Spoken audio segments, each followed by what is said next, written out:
দেখো কি সুন্দর মচমচে হয়েছে পুরো, খুব টেস্টি হবে খেতে। নমস্কার বন্ধুরা, সীমা কিচেনে সবাইকে স্বাগত। আজকে আমি ক্যাপসিকাম দিয়ে একটা চপ বানাবো, তো তোমরা দেখতে থাকো।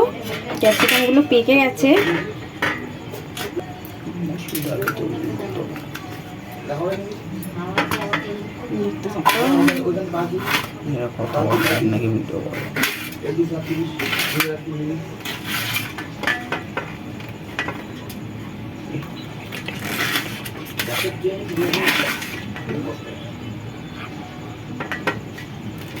এরকম ভাবে পিস পিস করে কেটে নিলাম। দেখো, এটাকে আবার একটু ঝিরিঝিরি করে নেব এইভাবে করে।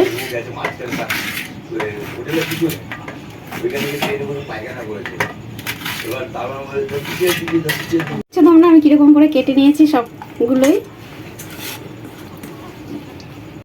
বড়া বানানোর জন্য আমি কাঁচা লঙ্কা নিয়ে নিলাম, হলুদ নিয়েছি, চালের গুঁড়ো নিয়েছি, একটু মচমচে হবে চালের গুঁড়োটা দিলে, তাই চালের গুঁড়ো নিয়ে নিলাম, বেসন নিয়েছি, নুন নিয়েছি,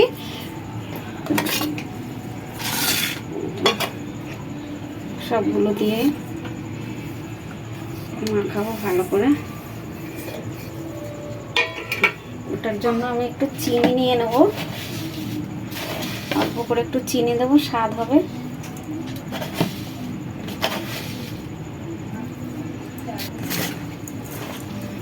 ভালো করে এটাকে মেখে নিচ্ছি। মাখাটা একটু জল দিয়ে দিচ্ছি, একটু শক্ত হয়ে গেছে, নরম করার জন্য একটু জল দিলাম।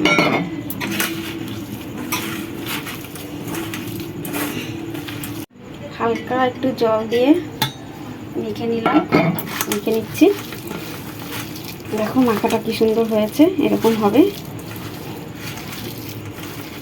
এবার কিছুক্ষণ আমি একটু ঢেকে রেখে দেবো, এটা নরম হবে ভালো করে, একটু মজুক, পরে আমি ভাজছি। আমি এবার হচ্ছে কি এটাকে তুলে নিলাম, ঢাকাটা সরিয়ে নিলাম।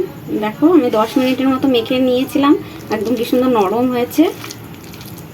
এবার এটাকে আমি সাদা তেলে ভাজবো।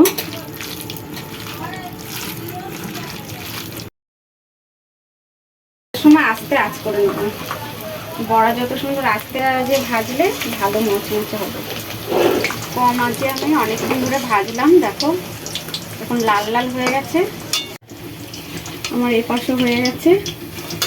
দেখো একই রকম ভাবে লাল লাল করে এপিটও আমি ভেজে নিলাম।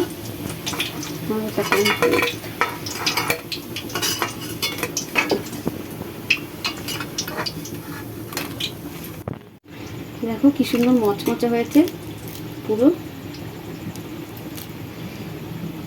খুব টেস্টি হবে খেতে।